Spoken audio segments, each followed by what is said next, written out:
Oke saudara, puji Tuhan. Kita masuk di dalam minggu kelima nih ya, kita bahas mengenai rebuild. Nah, biasanya waktu kita masuk tahun 2024, di akhir tahun 2023, saya yakin kita semua ada waktu-waktu untuk merefleksi gitu ya. Bukan refleksi gitu ya, bukan pijat, tapi maksudnya mengevaluasi diri, waktu untuk perenungan akan perjalanan kehidupan kita gitu ya. Nah, di dalam khotbah kita hari ini kita akan bahas mengenai kitab Hagai ya. Jadi kita sedang bahas mengenai rebuild pada waktu orang Israel keluar dari pembuangan, kemudian masuk ke Yerusalem kembali, kemudian di sana mereka membangun bait Allah yang kedua. Kenapa? Karena bait Allah yang pertama sudah dihancurkan. Saya minta kalau bisa AC di sini dinyalain, nggak terlalu berasa. Ya, jadi mereka membangun bait Allah yang kedua gitu ya. Bait Allah yang pertama dibangun oleh Salomo, dibangun untuk komunitas yang settle, komunitas yang menetap pada waktu itu. Bait Allah yang kedua dibangun oleh para imam dan para nabi saudara ya, dan umat yang mendapat panggilan khusus dari Tuhan. Nah, pada waktu mereka datang ke sana saudara ya, ke Yerusalem, tujuannya cuma satu. Waktu minggu yang lalu saya tunjukkan ayat firman Tuhan di Esra pasal 1 ayat 1 sampai 5 saudara, bagaimana di situ Tuhan berkata bahwa Tuhan akan membangun bait Allah. Tujuan pertama yaitu bait Allah. Kores diperintahkan oleh Tuhan untuk membangun bait Allah gitu ya, membangun kembali bait Allah yang sudah dihancurkan oleh Nebukadnezar, dihancurkan oleh kerajaan Babel, saudara ya. Jadi kita tahu bersama bahwa itu perjalanannya, saudara ya. Dan di dalam kitab Hagai ini, jadi ada beberapa nabi, salah satunya yaitu Nabi Hagai. Minggu yang lalu kita sudah bahas Nabi Zakaria, saudara ya. Minggu ini kita bahas mengenai Nabi Hagai, seorang nabi yang dikirim oleh Tuhan untuk mengingatkan bangsa Israel bahwa pekerjaan pembangunan bait suci yang kedua ini harus dilanjutkan, saudara ya. Jadi itu kata-kata dari Nabi Hagai gitu ya, dan Nabi Zakaria. Ada satu kata yang diulang 5 kali di dalam kitab Nabi Hagai, saudara. Nah, kitab Nabi Hagai itu cuma 2 pasal, saudara ya. Cuma 2 pasal, nggak panjang kitab Nabi Hagai. Karena Tuhan berbicara kepada Nabi Hagai ini dalam kurun waktu 4 bulan pada waktu dia berbicara. Kurun waktu 4 bulan, di situ Tuhan berbicara dan Nabi Hagai menyampaikan itu kepada bangsa Israel dan mencatat itu di dalam tulisan dan dikenal saat ini sebagai kitab Hagai. Nah, kata yang diulang 5 kali dalam 2 pasal yang singkat-singkat ini yaitu perhatikanlah. Ya, ini tema kita, perhatikanlah keadaanmu.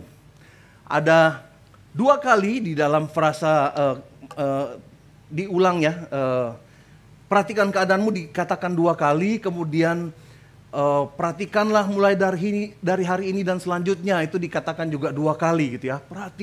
Perhatikanlah. Jadi itu satu pasal atau satu kitab yang mengajak orang Israel itu untuk merenungkan keadaannya mereka. Kenapa waktu itu Tuhan menyuruh mereka bangsa Israel untuk evaluasi diri, untuk memperhatikan keadaan diri mereka, saudara.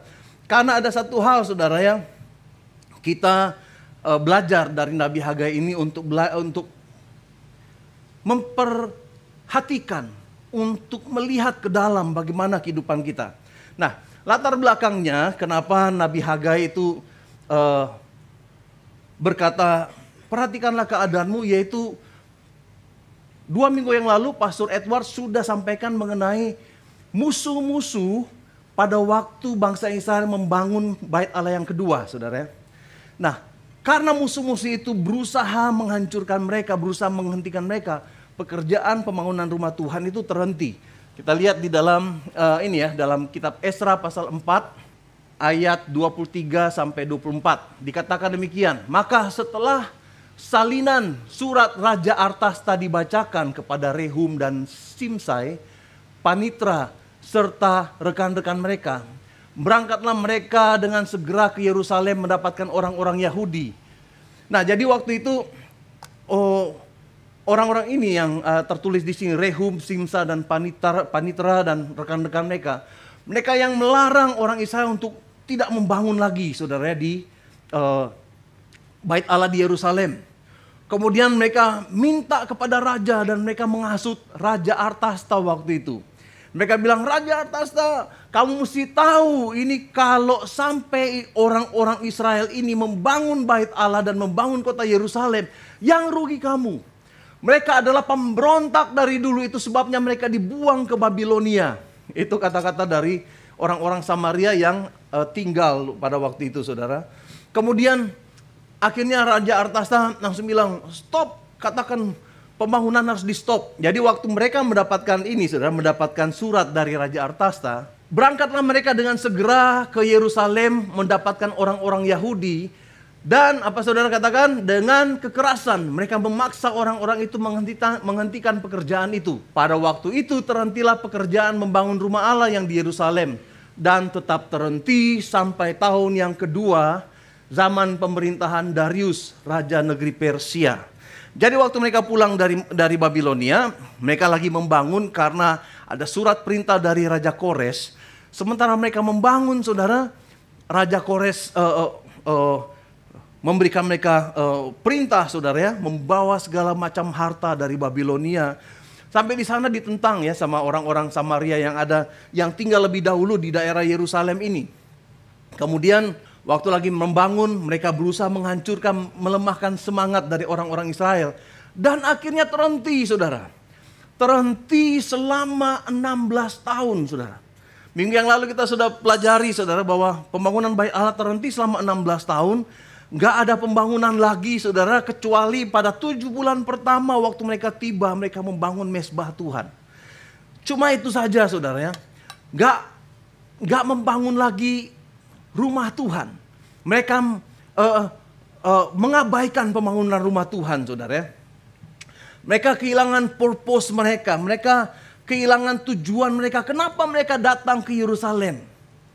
Kenapa mereka disuruh oleh Raja Kores? Raja Kores sendiri mendapat perintah dari Tuhan langsung untuk memberikan orang-orang Israel kembali ke negerinya, saudara, ke Yerusalem untuk membangun rumah Tuhan.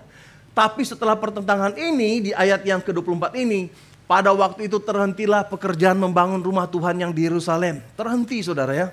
Nggak ada lagi pembangunan di sana, saudara. Kemudian di Esra pasal 5, saudara, ya, ayat 1-2, tiba-tiba datang dua orang nabi, saudara, Nabi Hagai dan Nabi Zakaria. Kedua nabi itu bernubuat terhadap orang-orang Yahudi yang tinggal di Yehuda dan di Yerusalem dalam nama Allah Israel yang menyertai mereka. Pada waktu itu mulailah Zerubabel bin Seltiel dan Yosua bin Yosadak membangun rumah Allah yang ada di Yerusalem. Mereka didampingi dan dibantu oleh nabi-nabi Allah. Jadi pada tahun kedua, saudara, Raja Darius katanya, dua nabi ini datang ke Yerusalem kemudian memberikan nubuatan. Karena nubuatan dari kedua nabi ini, tiba-tiba, saudara, Zerubabel bin Seltiel, pemimpin pada waktu itu, bupati pada waktu itu, dan Yosua bin Yosadak, akhirnya mereka mulai membangun Bait Allah. Dan firman Tuhan katakan Tuhan menyertai mereka. Dari pelayanan para nabi ini, dari encourage, dari perkataan firman Tuhan ini, mereka mulai membangun Bait Allah yang kedua, saudara, ya. Jadi itu latar belakangnya. Nah, apa yang dilakukan oleh para nabi sehingga Yosua bin Yosadak dan Zerubabel bin Seltiel berani untuk membangun rumah Allah? Apa yang mereka lakukan? Minggu yang lalu kita bahas mengenai apa yang dikatakan oleh Nabi Zakaria. Hari ini, minggu ini kita bahas mengenai apa yang dikatakan oleh Nabi Hagai. Nah, saudara, kita lihat sama-sama, saudara, apa yang dikatakan oleh Nabi Hagai. Hagai 1 ayat 1-8, ya. Pada tahun yang kedua zaman Raja Darius, jadi tahun yang kedua, dalam bulan yang ke-6 pada hari pertama bulan itu, datanglah firman Tuhan dengan perantara Nabi Hagai kepada Zerubabel bin Seltiel, Bupati Yehuda, dan kepada Yosua bin Yosadak, imam besar, bunyinya. Beginilah firman Tuhan.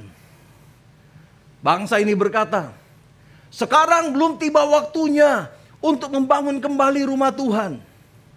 Maka datanglah firman Tuhan dengan perantara Nabi Hagai, bunyinya. Apakah sudah tiba waktunya bagi kamu untuk mendiami rumah-rumahmu yang dipapani dengan baik, sedang rumah ini tetap menjadi reruntuhan? Ayat 5. Oleh sebab itu beginilah firman Tuhan, perhatikanlah keadaanmu. Nah, situ pertama kali dalam firman Tuhan di dalam kitab Hagai ini dikatakan perhatikanlah keadaanmu. Introspeksi di dalam bahasa asli menunjukkan bahwa perhatikan apa yang ada, yang terjadi dalam kehidupanmu. Jalan-jalanmu perhatikan. Kamu menabur banyak tetapi membawa pulang hasil sedikit. Kamu makan tetapi tidak sampai kenyang. Kamu minum tetapi tidak sampai puas. Kamu berpakaian tetapi badanmu tidak sampai panas. Dan orang-orang yang bekerja untuk upah, ia bekerja untuk upah yang ditaruh dalam pundi-pundi yang berlubang. Demikianlah firman Tuhan semesta alam. Perhatikanlah keadaanmu. Jadi naiklah ke gunung, bawalah kayu dan bangunlah rumah itu. Maka aku akan berkenan kepadanya dan aku akan menyatakan kemuliaanku di situ, firman Tuhan. Nah saudara, kata perhatikanlah keadaanmu itu seperti orang yang nyasar, saudara ya. Lagi jalan tiba-tiba berpikir, kayaknya ini bukan jalan yang benar nih, kayaknya bukan di sini harusnya. Kemudian dia mulai ingat-ingat lagi, mulai lihat lagi. Tadi waktu di sana saya belok ke kiri. Kemudian setelah itu benar nggak ya? Apakah betul yang saya belok itu jalan Jenderal Sudirman misalnya ya? Atau bukan? Kemudian mulai berpikir lagi, introspeksi diri lagi. Jangan-jangan saya terdistraksi. Saya nggak fokus sama jalan. Kemudian menyelidiki lagi, saudara. Nah, saudara, saya ingat satu kali saya lagi di Mongolia. Setelah mengunjungi satu gereja di sana, pelayanan, pas pulang, udah mau malam itu ya, kira-kira jam 5, pas pulang, itu kan saya nggak ngerti bahasa Mongol ya, saudara, itu seperti bahasa roh gitu. Jadi seperti itu, saya nggak ngerti sama sekali. Jadi saya nggak ngerti mereka lagi bahas tentang apa, tapi di mobil itu, di bis itu ada 38 kita. Orang Korea, saya orang Indonesia sendiri, sama beberapa orang Mongol. Lagi di jalan tol nih ya, jalan tol ya nggak segede jalan tol sini. Cuma 2 jalur kiri, 2 jalur kanan. Lagi jalan di jalan tol, tiba-tiba bisnya langsung belok kanan, saudara, masuk ke ke padang rumput. Nggak ada jalan, saudara ya. Tapi langsung belok, langsung masuk ke off-road gitu ya bisnya. Wih, kita kaget gitu ya, semua kaget. Saya, kemana nih? Kenapa tiba-tiba seperti ini? Keluar dari jalur, nggak ada jalan sama sekali, itu padang rumput semua, saudara. Padang rumput semua. Kemudian dia pergi, dia jalan terus. Saya bilang, wah ini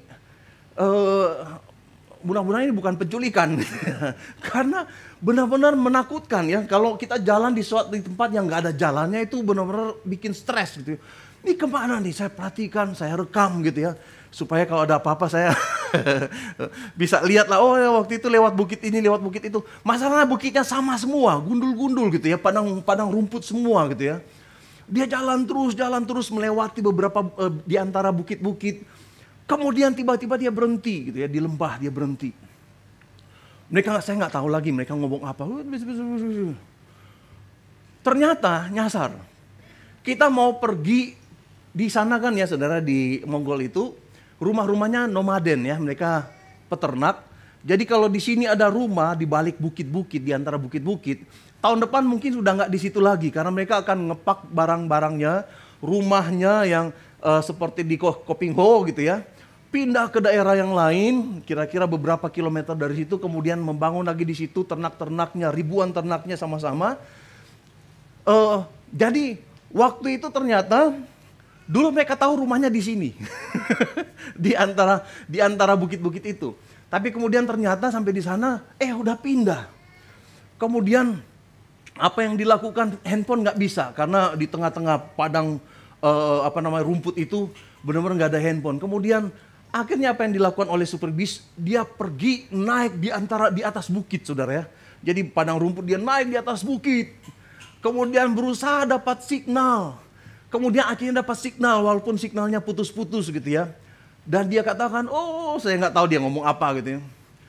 Akhirnya dia balik lagi gitu ya, dia berhenti, kemudian orangnya turun, kemudian dia mulai lihat gitu ya di atas bukit itu. Padang rumput dan bukit-bukit rumput di mana-mana di sekeliling kita. Kemudian baru dia turun lagi masuk ke dalam bis, kemudian bawa mobil lagi gitu ya bisnya. Ternyata saudara, di balik satu bukit, di situ ada satu tempat, ada 2 rumah gitu ya, rumah Mongolia gitu. Kemudian ternaknya ribuan di sebelah kiri kanan dari bukit-bukit. Nah, saya mau tunjukin ini ya, apa yang terjadi gitu ya. Ini tempatnya, itu rumahnya gitu ya. Itu yang warna putih sana, dan itu bisnya kita. Nggak ada jalan di sana, saudara. Benar-benar nggak ada jalan. Sudah beberapa hari ini di Mongol kita ikut mengalami nomad lifestyle. Jadi kayak ini ya, udah berapa kali kita makan malamnya di luar. Artinya benar-benar harafiah. Nih, di alam terbuka. Benar-benar nggak ada jalannya, saudara ya. Ya, ini sampai di situ aja. Tapi saudara, saya ingin katakan, ada satu waktu sopirnya mesti berhenti. Kemudian dia mesti perhatikan keadaan sekitar, saudara. Mesti perhatikan bukit-bukitnya, dan hanya mereka yang kenali bukit mana yang dimaksud waktu mereka telepon walaupun putus-putus. Akhirnya mereka bilang, oke, saya pikir bukit yang sana. Mereka ngobrol sambil tunjuk-tunjuk gitu ya. Akhirnya kita jalan, dan di balik bukit itu ketemu rumah itu gitu ya, sama orang yang akan menjamu, jemaat yang akan menjamu kita pada saat itu. Kita dijamu dengan domba yang dibakar, saudara, seperti cara orang Papua bakar itu ya. Bakar daging gitu ya, dipendem kemudian dibakar selama 2 hari. Nah, jadi perhatikanlah keadaanmu, dalam bahasa aslinya bicara tentang perhatikan di mana Anda berada, perhatikan di mana posisi Anda, perhatikan jalannya bagaimana, supaya kita tahu arahnya kemana. Jadi saudara, pada waktu itu Nabi Hagai berkata, dalam hanya 2 pasal saudara, Nabi Hagai berkata, Tuhan bertanya melalui Nabi Hagai gitu ya. Apakah ini waktunya untuk membangun bait Allah?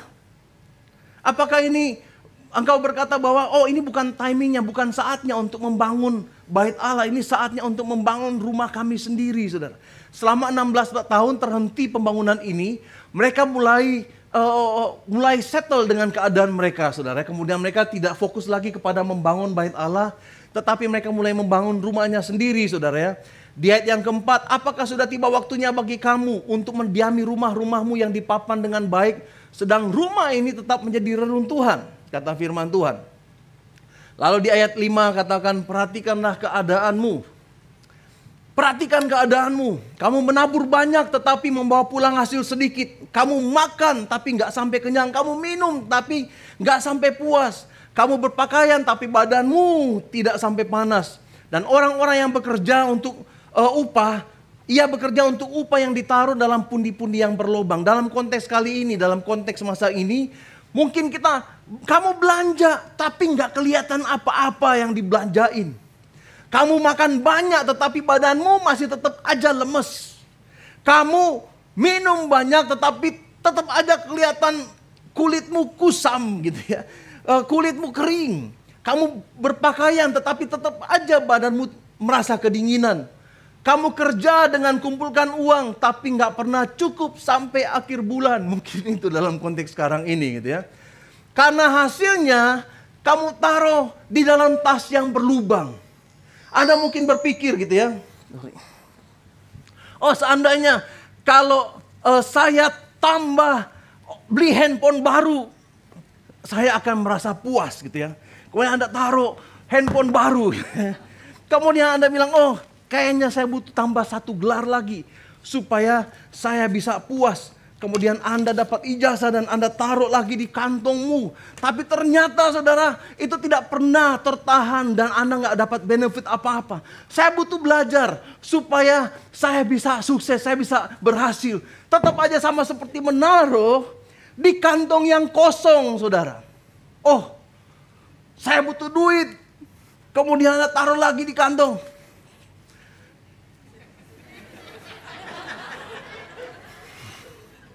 Supaya matanya dan perhatiannya tertuju ke sini.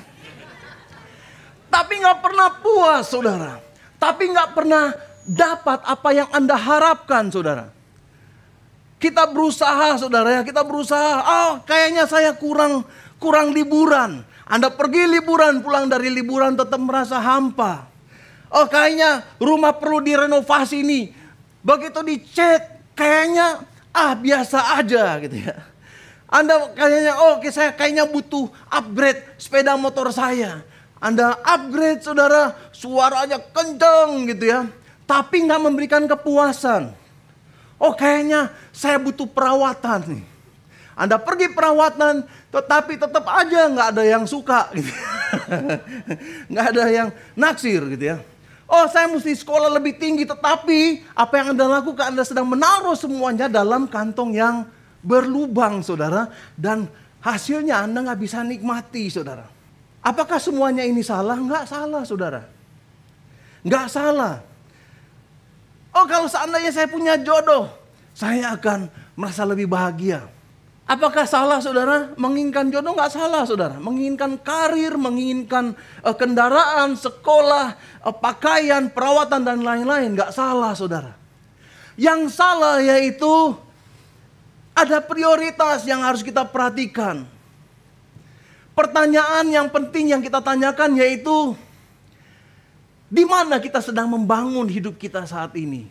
Apa yang terpenting dalam kehidupan kita ini? Apa prioritas kita? Mungkin ini saatnya buat kita semua untuk memperhatikan keadaan kita sendiri. Ini saatnya buat kita untuk mulai mengevaluasi diri, saudara. Saudara, Anda tahu, banyak orang mungkin yang berpikir, oh saya pastor lagi mau bawa tentang keadaanmu supaya persembahannya tambah banyak di gereja. Jangan pikir seperti itu dulu, saudara. Yang terpenting saat ini yaitu kehidupan personal kita, kehidupan pribadi kita, saudara. Di dalam 1 Korintus 3 ayat 16 dikatakan, tidak tahukah kamu, kita baca sama-sama 1, 2, 3. Tidak tahukah kamu bahwa kamu adalah bait Allah dan bahwa Roh Allah diam di dalam kamu? Anda adalah bait Allah, saudara. Selama ini bagaimana keadaan bait sucimu di mana Tuhan tinggal dalam kehidupanmu? Nggak salah membangun mimpi dan cita-cita yang besar untuk meraih kesuksesan. Kejar mimpimu, raih cita-citamu. Tapi jangan mengorbankan yang terutama, saudara. Jangan lupa bahwa kita adalah bait Allah, bait Roh Kudus, saudara. Dan Allah tinggal di dalam kita. Banyak orang Kristen melupakan itu dan terlalu sibuk mengejar hal-hal yang hanya dipakai semasa kita hidup. Sehingga mereka mengabaikan bait Allah. Saudara, itu yang paling mengerikan, saudara. Saudara tahu nggak statistiknya? Ini statistik. Orang Kristen yang rajin berdoa yaitu 45%. Rajin berdoa dalam arti setiap hari mereka berdoa. 45%, kurang dari setengah, mereka berdoa setiap hari. Itu menurut statistik. Yang baca Alkitab berapa banyak, pastor? Menurut statistik, yang baca Alkitab hanya 11%, saudara, dari orang percaya. Bait Allah seperti apa yang sedang kita bangun, saudara? Kalau Anda cuma baca Alkitab waktu di gereja yang tertulis di papan presentasi ini, saudara. Bangunan seperti apa, bait suci seperti apa yang sedang kita bangun, saudara. Mungkin saat ini Tuhan lagi berkata kepada Anda, perhatikan keadaanmu. Mungkin selama ini Anda mengumpulkan banyak tapi bawa pulang hasil yang sedikit. Mungkin selama ini Anda berusaha tetapi apa yang Anda hasilkan gak seperti yang usaha Anda keluarkan. Ini kalau untuk orang Kristen yang rajin berdoa, rajin baca Alkitab, hanya 11%. Menurun, saudara, setiap tahun. Tahun 2020 ada 16% hasil survei, hasil riset. Tahun 2021 ada 15%. Tahun 2022 tinggal 11%, saudara. Anda bagaimana, saudara? Kita ini bagaimana? Kalau Anda menyebut diri Anda bait suci karena kita orang Kristen, apakah mungkin bait suci kita terbengkalai, saudara? Apakah mungkin sama seperti Nabi Hagai akan berkata kepada Anda, perhatikan keadaanmu. Engkau mengumpulkan banyak tapi membawa pulang hasil sedikit. Engkau melakukan banyak hal tetapi Anda nggak lihat apa-apa dari hasil pekerjaanmu. Anda minum nggak sampai puas. Anda berpakaian tapi nggak sampai hangat. Bekerja untuk upah yang ditaruh di kantong atau di tas yang berlubang, saudara. Bagaimana dengan persembahan? Statistik tentang persembahan. Saya nggak akan kasih statistik tentang persembahan, saudara. Tapi ada satu kisah, saudara ya. Satu kali lagi ibadah, mau persembahan, kantong kolektor lagi dibagikan. Tiba-tiba seorang pemuda dia dia rogoh kantongnya, kemudian dia ambil 1.000 rupiah. Lagi tunggu persembahan datang, tiba-tiba bapak di belakang tepok dia, dek. Kemudian bapak itu kasih 100.000. Ih, gila, baik banget bapak itu. Dia lihat saya cuma mau kasih persembahan 1.000. Gitu kantong persembahan datang, dia masukin 100.000. Kemudian, terima kasih pak. Enggak deh, itu tadi duit yang jatuh dari kantong kamu. Ternyata waktu dia rogo-rogo cari 1.000, yang 100.000 jatuh. Hati-hati nanti kalau kita kasih persembahan, perhatikan baik-baik. Gitu. Satu kali di satu gereja, seorang para penatua di gereja itu dongkol. Kenapa? Karena setiap kali persembahan, sebagian besar nggak memberikan persembahan, saudara. Padahal mereka tahu mereka melayani di lingkungan yang cukup mapan. Tapi kok ini orang-orang nggak mau kasih persembahan ya. Kemudian mereka komplain kepada Pak Pendeta, Pak Pendeta, tolong dong kasih tahu kepada jemaat supaya mereka kasih persembahan. Ini sebagian besar nggak kasih persembahan loh. Tapi jangan sampai memaksa ya Pak Pendeta. Pak Pendetanya bilang bingung, aduh gimana ya, apa yang harus saya lakukan ya supaya banyak orang yang memberikan persembahan. Akhirnya pendetanya dapat ide gitu ya. Oke, tahu. Hari Minggunya waktu sebelum persembahan diedarkan, Pak Pendetanya ngomong begini, kita akan memberikan persembahan, tetapi Anda yang minggu ini melakukan dosa yang menjijikan, jangan kasih persembahan. Waktu persembahan diedarkan, semua kasih persembahan. Karena takut, itu artinya kalau mereka nggak kasih persembahan, mereka melakukan dosa yang menjijikan, saudara. Sebentar, saudara, waktu kita memberikan persembahan, jangan kasih persembahan. Kalau Anda melakukan dosa, nanti banyak yang ambil handphone waktu persembahan, QR code-nya difoto. Saudara, saya mau kasih tahu bukan masalah ini aja, saudara, tapi saya mau kasih tahu tentang prioritasnya kita, saudara. Kita Matius katakan, simpanlah, kumpulkan hartamu di sorga. Di sorga ngengat dan karat tidak merusaknya dan pencuri tidak membongkar serta mencurinya, saudara. Apa prioritasnya kita? Saudara, bangun bait sucimu. Tepuk kiri dan kanan dan katakan bangun bait sucimu. Setelah itu saudara, setelah Hagai menyatakan ini, tiba-tiba orang-orang Israel ini bertobat. Hagai 1 ayat 8 dikatakan, jadi naiklah ke gunung, bawalah kayu dan bangunlah rumah itu. Maka aku akan berkenan kepadanya dan akan menyatakan kemuliaanku di situ. Satu perintah yang mengandung janji, naik ke gunung, ambil kayu, ambil tebang pohon, ambil kayu, bangun rumahku, katanya firman Tuhan. Kemudian Zerubabel bin Seltiel dan Yosua bin Yosadak mendengarkan suara Tuhan. Di Hagai pasal 1 ayat 12 sampai 14 dikatakan, lalu Zerubabel bin Seltiel dan Yosua bin Yosadak imam besar dan selebihnya dari bangsa itu mendengarkan suara Tuhan Allah mereka dan juga perkataan Nabi Hagai sesuai dengan apa yang disuruhkannya kepadanya oleh Tuhan Allah mereka. Lalu takutlah bangsa itu kepada Tuhan, maka berkatalah Hagai, utusan Tuhan itu, menurut pesan Tuhan kepada bangsa itu demikian, aku ini menyertai engkau, demikianlah firman Tuhan. Maka berkatalah Hagai utusan Tuhan itu menurut firman Tuhan, aku ini menyertai engkau, demikianlah firman Tuhan. Tuhan menggerakkan ya, di sini dikatakan, lalu Tuhan menggerakkan hati dari Yosua bin Yosadak di ayat yang ke-14. Lalu Tuhan menggerakkan semangat Zerubabel bin Sealtiel, bupati Yehuda, dan semangat Yosua bin Yosadak, imam besar, dan semangat selebihnya dari bangsa itu. Maka datanglah mereka lalu melakukan pekerjaan pembangunan rumah Tuhan, semesta alam.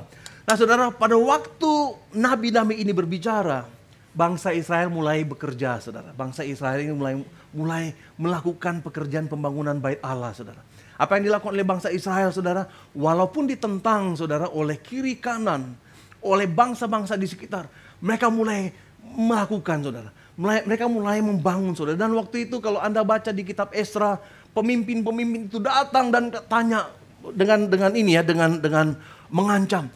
Siapa nama-nama orang yang membangun? Saya mau catat, saya mau lapor ke Raja Darius. Kemudian pada waktu itu mereka mengancam dengan kekerasan, kata firman Tuhan. Sehingga orang-orang ketakutan, tetapi mereka nggak berhenti, saudara. Mereka nggak berhenti karena mereka tahu ini toh rupanya yang membuat kehidupanku tambah susah, karena aku memprioritaskan hal-hal yang lain selain membangun rumah Tuhan, yaitu diri kita sendiri dalam konteks kita saat ini. Saya nggak membangun rumah Tuhan, saya nggak membangun bait Allah ini secara proper, secara benar, sehingga saya mengalami berbagai masalah dalam kehidupan saya. Saya melanggar firman Tuhan. Tuhan menggerakkan Zerubabel bin Sealtiel, bupati, dan juga imam Yosadak dengan para nabi membangun. Mereka tidak takut lagi sebab Tuhan menyertai mereka. Nah saudara, di tahun 2024 ini Tuhan menggerakkan kita untuk membangun bait Allah, membangun gereja ini. Kita punya tema yaitu rebuild, saudara ya. Ini tema kita tahun 2024 ini. Kenapa saudara? Karena kita ingin pertama-tama yaitu kehidupan pribadi kita sebagai gereja Tuhan dibangun, saudara. Kehidupan pribadi kita dibangun. Kehidupan doa kita dibangun. Kehidupan membaca firman Tuhan kita dibangun. Kehidupan kita untuk merenungkan firman Tuhan dibangun. Supaya bait Allah kita ini bertumbuh, saudara. Supaya bait Allah kita ini dibangun, saudara. Tahun 2024 ini tema kita rebuild. Karena bersama-sama juga kita ingin membangun gereja ini untuk menjadi gereja yang berdampak, menjadi gereja yang sehat. Tema rebuild ini, saudara, saya nggak sedang bermimpi untuk punya gereja mega church, saudara. Nggak, saudara, bukan sama sekali. Saya nggak bermimpi supaya gereja ini membangun gedung gereja yang besar. Bukan itu maksudnya, saudara. Rebuild artinya kita menjadi gereja yang berdampak, gereja yang sehat. Seperti apa gereja yang akan kita bangun, saudara? Seperti apa? Tadi saya udah bahas tentang bait Allah pribadi kita, saudara. Tapi kali ini saya akan bahas mengenai bait Allah, yaitu gereja kita, saudara. Secara umum, secara keseluruhan. Seperti apa gereja akan kita bangun di tahun 2024 ini? Kita ingin gereja yang berdampak, saudara. Gereja yang berdampak yaitu gereja yang memiliki tujuan, tahu mau ngapain, tahu menuju kemana, saudara. Tahu apa yang akan kita capai, saudara. Gereja kita adalah gereja purpose driven, saudara. Purpose driven church. Kita adalah gereja purpose driven church, gereja yang digerakkan oleh tujuan. Ada 5 tujuan gereja, saudara, yang hari ini saya ambil kesempatan untuk remind kita lagi bahwa kita akan melakukan hal-hal ini, saudara. Ada worship di sana, saudara ya. Coba katakan sama-sama worship. Ada fellowship, katakan sama-sama fellowship. Worship yaitu kita ingin, Galilee Church ingin membangun satu gereja yang mengasihi Tuhan. Umat yang mengasihi Allahnya dan mengekspresikan kasihnya, mengekspresikan cintanya kepada Tuhan. Itu worship, saudara. Melalui apa mengekspresikan firman Tuhan? Melalui doa, melalui merenungkan firman Tuhan, melalui mengasihi orang yang lain, melalui apa, saudara? Melalui kehadiran kita mendukung ibadah di dalam setiap minggu, saudara. Fellowship, apa itu fellowship? Yaitu kami ingin, gereja Galilea ingin kita semua menjadi bagian dalam satu keluarga, saudara. Menjadi bagian dalam satu keluarga Allah. Ada tim worship yang memimpin kita untuk memuji menyembah Tuhan. Ada tim fellowship yang merangkul kita, yang mengajak kita untuk bersama-sama bertumbuh dalam Tuhan. Bersama-sama sebagai satu komunitas. Kemudian discipleship, katakan sama-sama discipleship. Discipleship. Bertumbuh artinya kita ingin gereja kita bertumbuh dalam iman dan pengenalan akan Tuhan. Kelihatan dari mana orang di sini, kalau saya tanya kepada Anda lihat mana kira-kira Anda bisa tunjukkan nggak? Orang-orang yang dewasa rohani. Kalau Anda berdiri di depan sini dan melihat mana yang dewasa rohani, nggak akan tampak, semua kelihatan dewasa, saudara. Semua kelihatan mantap secara rohani. Tetapi saudara, kedewasaan rohani nggak dilihat dari seberapa sering orang itu datang ke gereja. Mungkin sering ke gereja karena di rumahnya nggak ada AC gitu ya. Kalau datang ke gereja, dingin. Orang yang dewasa rohani bukan yang setiap saat ada di gereja, bukan itu saudara. Tetapi orang dewasa rohani terlihat dari komitmennya untuk bertumbuh dalam Tuhan. Komitmennya untuk ada dalam small group. Karena di dalam small group mereka akan bertumbuh saudara. Dan mereka akan ada orang-orang yang akan menjaga mereka saudara. Kalau Anda ada dalam small group saudara, saya sebagai gembala saudara, sebagai pastor merasa aman saudara. Kenapa? Karena saya tahu di dalam setiap hari kehidupan kita, saya nggak tahu apa yang terjadi dalam kehidupan Anda. Tapi waktu Anda ada dalam small group, saya rasa aman karena saya tahu mereka punya orang-orang, punya teman-teman yang akan saling menjaga satu dengan yang lain. Yang akan saling mengingatkan, yang akan saling menguatkan satu dengan yang lain saudara. Itu salah satu cara kita melihat apakah orang ini bertumbuh dengan sehat atau enggak saudara. Ministry, katakan sama-sama ministry. Yaitu kita berfungsi untuk melayani sesuai kasih karunia yang Tuhan Yesus telah berikan kepada kita. Karunia roh. Sesuai dengan passionnya kita. Sesuai dengan hasratnya kita saudara. Sesuai dengan kemampuan dan latar belakang kita saudara. Mission, coba katakan sama-sama mission. Mission artinya saudara, kita pergi menjadi orang-orang yang pergi kepada komunitas. Orang-orang yang datang kepada komunitas. Ingat saudara, minggu yang lalu saya sampaikan tentang ini saudara, tentang kehidupan kita. Galilee Church akan menjadi seperti charging station buat kita. Menjadi tempat di mana Anda datang ke gereja di charge saudara. Anda datang ke gereja kemudian Anda dikuatkan, Anda dipenuhkan. Sehingga waktu kembali ke tempat kita masing-masing, Anda dalam keadaan baterai penuh semuanya saudara ya. Datang ke komunitas, jadi berkat di sana, datang kepada komunitas. Jadi berkat di sana, datang kepada kelompok Anda, ke pekerjaan Anda. Jadi berkat di sana, datang ke sekolah Anda. Jadi berkat bagi teman-teman Anda, datang ke tempat pekerjaanmu. Jadi berkat bagi teman-teman dan rekan-rekan kerja saudara. Kita ingin menjadi gereja yang seperti ini saudara, menjadi gereja yang berdampak. Amin saudara. Jadi gereja yang berdampak saudara. Apa yang akan kita lakukan saudara di dalam gereja kita? Kami mengencourage Anda untuk ikut membership class. Apa itu membership class? Yaitu kelas keanggotaan. Kita ingin Anda menjadi anggota dalam gereja Galilee Church ini. Ini kelas 101 ya, kelas keanggotaan gereja. Bicara tentang covenant keanggotaan. Setelah selesai, saudara, berapa banyak di sini yang sudah selesai membership class? Oh, ini saya yakin udah ini sebagian besar, enggak semua tapi sebagian besar. Saudara, di dalam kelas keanggotaan ini kita bertumbuh di dalam Kristus dan kita akan masuk ke dalam kelas berikutnya setelah Anda selesai kelas 101. Ada kelas 201. Kenapa kita pakai nomor-nomor seperti ini? Supaya gampang aja diingat saudara. Tapi yang paling penting yaitu kelas keanggotaan, kelas membership.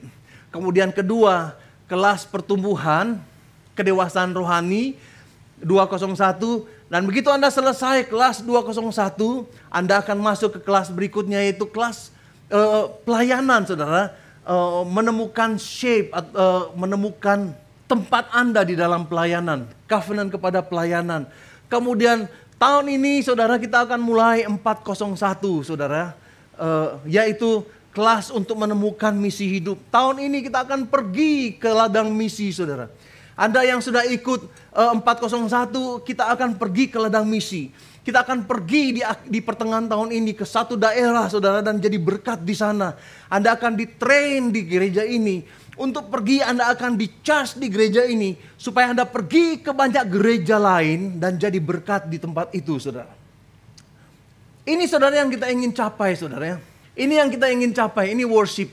Worship ini adalah bagian yang paling besar. Siapa itu worship? Yang menjadi target dari worship saudara. Yang jadi target dari worship yaitu para pengunjung. Anda yang mungkin datang ke tempat ini untuk datang dan mengalami Tuhan. Untuk datang dan hadir dalam ibadah, saudara. Tapi kami berharap kalau Anda datang ke dalam ibadah atau hadir secara online, Anda bukan cuma sekedar hadir secara online, Anda masuk ke bagian yang lebih dalam, yaitu fellowship, menjadi bagian dalam keluarga. Anda menjadi bagian, menjadi anggota dalam keluarga. Melalui, gimana caranya untuk bisa menjadi anggota? Ikuti kelas 101, ikuti kelas membership, saudara.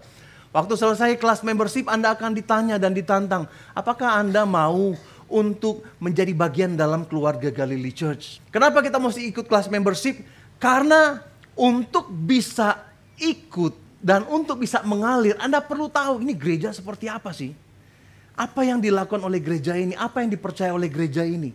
Ini sama seperti kalau Anda mau pergi ke Kampung Rambutan, saudara, naik Transjakarta. Waktu mau pergi ke Kampung Rambutan, begitu ada Transjakarta yang berhenti di halte, kan kita nggak langsung naik aja. Oh, ada bis-bis naik. Nggak, belum tentu. Mungkin dia perginya ke Senen, saudara. Kita harus lihat pelangnya dan tanya, Pak, ini ke Kampung Rambutannya. Kampung Rambutan naik. Jangan sampai naik sembarangan bis, saudara. Kemudian baru, gua nggak mau kesini, gua nggak cocok sama gereja ini, misalnya gitu ya. Itu sebabnya ada kelas keanggotaan gereja, saudara. Anda perlu tahu gereja ini kemana. Di dalam kelas keanggotaan ini kita akan belajar gereja ini kemana sih. Kemudian ada discipleship, begitu Anda menjadi anggota, kita akan pimpin untuk menjadi murid, saudara. Untuk menjadi orang dewasa rohani, saudara. Melalui kelas 201 atau kelas kedewasaan rohani. Kemudian setelah itu, setelah Anda mengikuti kelas kedewasaan rohani, itu sebabnya kalau Anda ada gitu ya di dalam keanggotaan gereja, Anda pasti ada dalam grup dari WhatsApp anggota gereja. Setiap hari akan dikirim renungan harian yang akan mengajak kita semua untuk bertumbuh setiap hari di dalam kerohaniannya kita, saudara. Kemudian setelah itu kelas ministry. Kelas ministry apa? Yaitu kita mengajarkan kepada Anda apa kira-kira potensi yang Tuhan sudah taruh dalam kehidupanmu. Di dalam kelas ministry ini Anda akan ada beberapa kuis sehingga Anda tahu, oh karunia rohani saya seperti ini ya, karunia roh saya. Oh seperti ini passion yang Tuhan taruh. Anda mulai kenali. Kemudian Anda mulai kenali, oh ini kemampuan saya punya kemampuan ini. Saya tahu, kami tahu bahwa Anda sudah tahu shape Anda, tetapi melalui kelas 301 ini atau kelas pelayanan ini, Anda akan lebih jelas dan akan lebih clear Tuhan mau saya ngapain. Kemudian kita akan melakukan pelayanan. Dan setelah itu untuk masuk ke dalam hal yang lebih dalam yaitu mission, kita akan mengikuti kelas 401, yaitu menemukan panggilan kita di dalam dunia ini, saudara. Tuhan ingin supaya gereja kita menjadi gereja yang berdampak, saudara. Menjadi gereja yang memberikan hal yang positif kepada dunia. Melalui worship, fellowship, discipleship, ministry, dan mission. Ini yang sedang dibangun oleh gereja Tuhan. Ini kesempatan buat saya untuk menyampaikan, untuk mengingatkan. Saya tahu Anda semua udah ngerti, udah mengenal dan udah tahu tentang worship, fellowship, discipleship, ministry, mission. Tetapi hari ini saya ingin ulangi lagi, ingin ingatkan Anda lagi bahwa kita sedang mengejar ke sana, saudara. Kita ingin melakukan semuanya untuk membuat gereja kita berdampak. Amin, saudara. Pada saat ini, saudara, pada waktu kita mulai membangun gereja Tuhan, kita akan melihat bagaimana Tuhan dan berkat-berkatnya mengalir dalam kehidupan kita. Pada waktu Anda mulai membangun tubuh kita ini sebagai bait Allah yang benar, mengaktifkan bait Allah di dalam kehidupan pribadi Anda, mengaktifkan pembangunan bait Allah untuk menjadi bait Allah yang rohani. Saudara, Anda akan mulai lihat bagaimana berkat-berkat Tuhan terjadi. Di dalam Hagai pasal 1 tadi dikatakan, perhatikanlah keadaanmu, engkau mengumpulkan banyak tapi membawa pulang hasil sedikit dan lain sebagainya. Ayat yang ke-8 juga dikatakan perhatikan keadaan, ayat yang ke-7 perhatikan keadaanmu. Pasal yang kedua juga sama, saudara, tetapi konteksnya berbeda di pasal yang kedua ini, saudara. Di dalam pasal yang kedua dikatakan di ayat yang ke-15 dikatakan perhatikanlah keadaan ini. Perhatikanlah mulai hari ini dan selanjutnya. Tuhan kasih satu tonggak, kasih satu batas gitu ya, seperti ini gitu. Di titik ini dan Tuhan katakan di ayat yang ke-15, Perhatikan keadaanmu mulai dari hari ini dan selanjutnya. Dulu kamu mengalami banyak berkat Tuhan yang hilang dalam kehidupanmu. Tetapi mulai dari titik ini ayat 18 dikatakan, diulangi lagi, perhatikanlah mulai dari ini dan selanjutnya. Mulai dari hari yang ke-24 bulan ke-9. Mulai dari hari diletakkannya dasar bait Tuhan. Perhatikanlah. 5 kali saudara Tuhan katakan perhatikanlah di dalam kitab Hagai. Ini seperti jadi kata kunci dalam kitab Hagai. Perhatikanlah. Mulai hari ini kita baca di ayat yang ke-19 secara bersama-sama. Apakah benih masih tinggal tersimpan dalam lumbung? Dan apakah pohon anggur dan pohon ara, pohon delima dan pohon zaitun belum berbuah? Mulai hari ini aku akan memberi berkat. Saudara, saya lagi nggak mengajar tentang teologi kemakmuran, bukan saudara. Tapi saya mau ngajar satu prinsip bahwa hidup di dalam Tuhan membawa kita kepada hidup yang penuh dengan kepuasan. Saudara, banyak orang yang ada di luar Tuhan memiliki kelimpahan, memiliki kekayaan, tetapi hampa saudara. Tetapi nggak punya kebahagiaan. Mereka terus mencari. Akhirnya kecapean sendiri saudara. Tetapi hidup di dalam berkat Tuhan bukan bicara tentang duit yang banyak saudara. Duit yang banyak butuh kalau Tuhan berikan, puji Tuhan. Tetapi itu bukan goalnya saudara. Kenapa saya katakan itu bukan goalnya? Anda hidup di bumi ini, menurut Alkitab katakan 70 tahun. Kalau lebih itu adalah bonus dari Tuhan. 70 tahun. Anda ada di dalam kekekalan. Berapa lama saudara? Selama-lamanya. Selama-lamanya itu bisa dikatakan 1 miliar tahun? Lebih. 1 triliun tahun? Lebih. Waktu bilang lebih, 1 triliun tahun lebih. 70 tahun gak ada artinya saudara. 70 tahun Anda dalam dunia ini gak ada artinya. Satu kali waktu saya bertobat, ada satu komitmen saya kepada Tuhan. Saya katakan begini pada Tuhan. Bukan bertobat, waktu saya dipanggil untuk menjadi pelayanan full time gitu ya. Saya katakan begini pada Tuhan. Tuhan, pakai saya selama 70 tahun saya hidup untuk melakukan kehendak Tuhan, melakukan apapun yang Tuhan mau, sekalipun menderita Tuhan. Saudara, benar saya ngomong seperti itu. Walaupun besoknya saya ralat, Tuhan, yang kemarin itu Tuhan kalau bisa jangan menderita Tuhan. Tapi waktu itu hati saya meluap-luap. Kenapa hati saya meluap-luap? Karena satu kali waktu pulang dari gereja, Tuhan tunjukkan revelation ini, saudara, pewahyuan ini. Bagaimana hidup saya cuma 70 tahun, waktu itu umur saya 21 tahun, saudara. Masih muda. Setengah dari ini berat saya.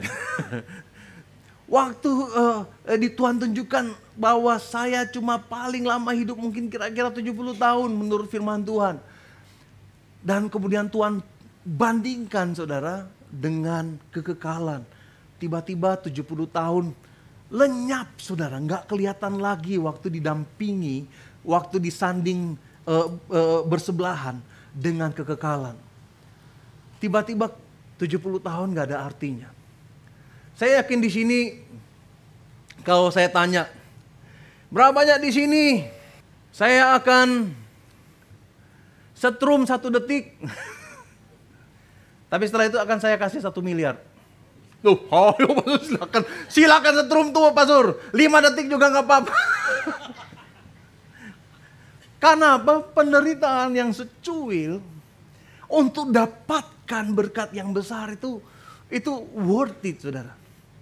Penderitaan 70 tahun kita di dunia ini dengan memperhatikan pertumbuhan kerohanian kita, dengan mendahulukan, memprioritaskan Tuhan.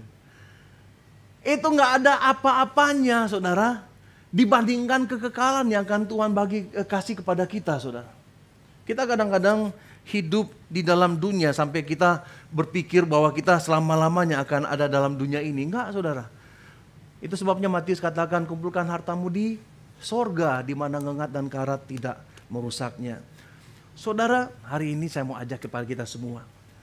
Ayo membangun bait suci kita saudara. Kalau selama ini kita mengabaikan, minta ampun dari Tuhan. Minta ampun pada Tuhan dan mulai bangun kehidupan kerohanian kita, saudara. Dan sebagai gereja Tuhan, kita juga ingin membangun gereja yang berdampak. Mari kita berdoa bersama-sama supaya gereja yang kecil ini bisa menjadi dampak yang besar bagi banyak orang. Saya mau ajak kita bisa bangkit berdiri sama-sama, saudara.